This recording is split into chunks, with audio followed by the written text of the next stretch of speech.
Our adventure today takes us to the Hadzabe people. The Hadza or the Hadzabe are a protected hunter-gatherer Tanzanian indigenous ethnic group from Bare Ward in southwest Karatu district of the Arusha region.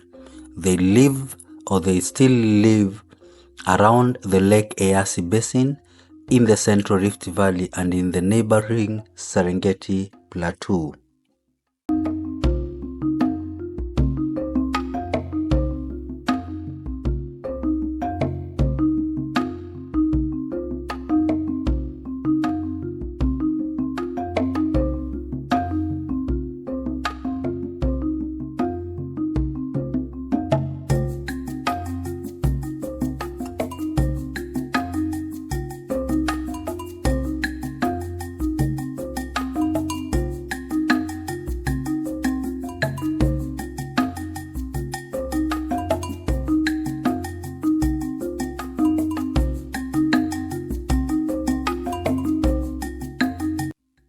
The Hadzabe are among about 130 ethnic groups in Tanzania. They are known by different variations: Hadzabe, Hadzane, Hadzape, Hadzapi, Hadza, and Watindiga. In the Kilimanjaro region, for instance, they are known as Watindiga. In Mtwara, they are called Wazabi. Through the Tanzanian 2022 census has not provided their population estimate, the United Nations says their number ranges between 1,300 to 1,500, a handful of the 61.7 million Tanzanians.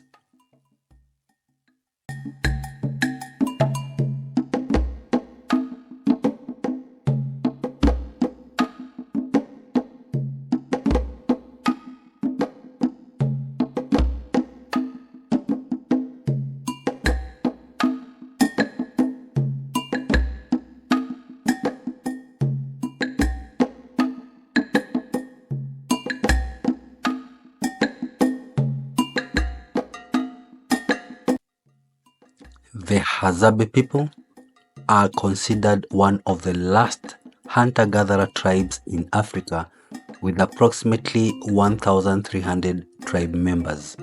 Their native homeland includes the Eyasi Valley and nearby hills. The Hadza remain an important study focus for anthropologists as they represent a modern link to ways of human existence and survival largely abandoned by most humanity.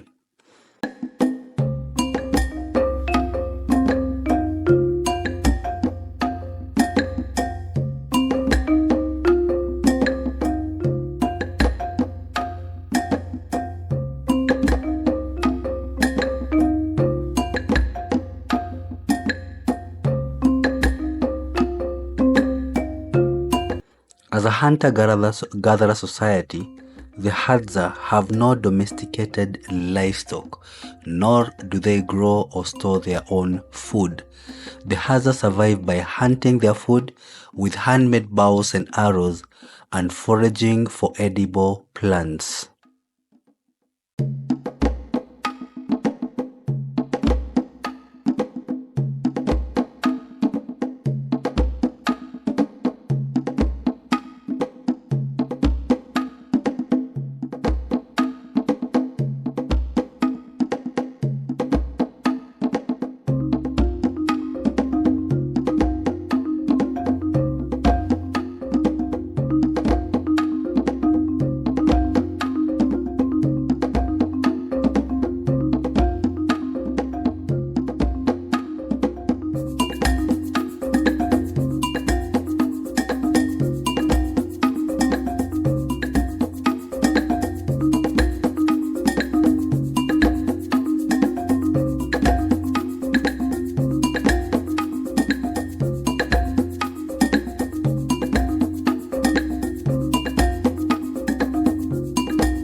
Hadza diet is primarily plant-based but also consists of meat, fat, and honey.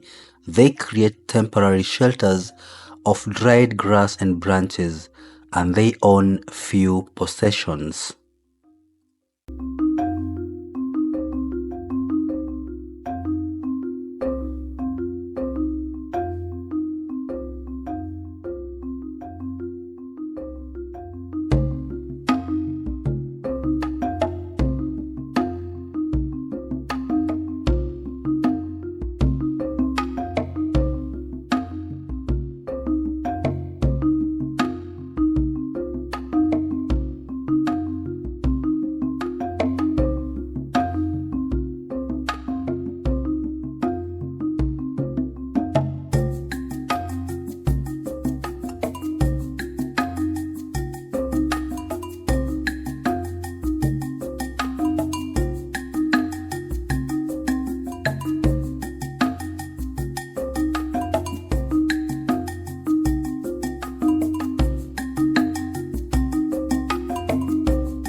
The Hadza speak a unique language known as Hadzane, which incorporates clicking and popping sounds as well as more familiar sounds.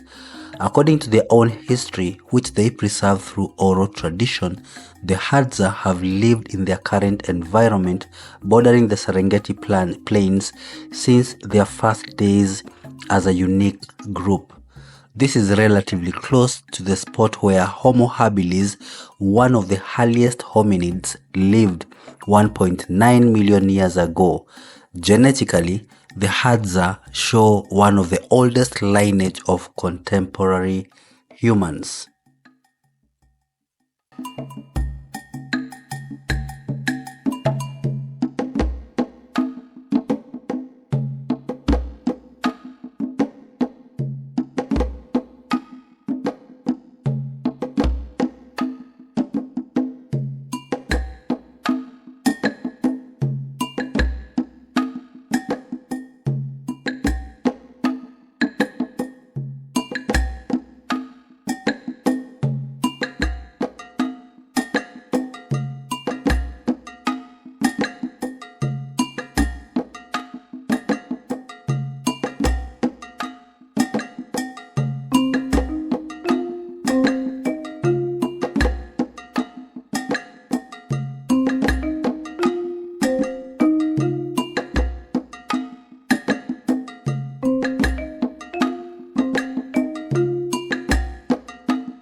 Contemporary settlements and farming practices currently threaten the life of the Hadza. They have lost between 75% and 90% of their land over the past 50 years.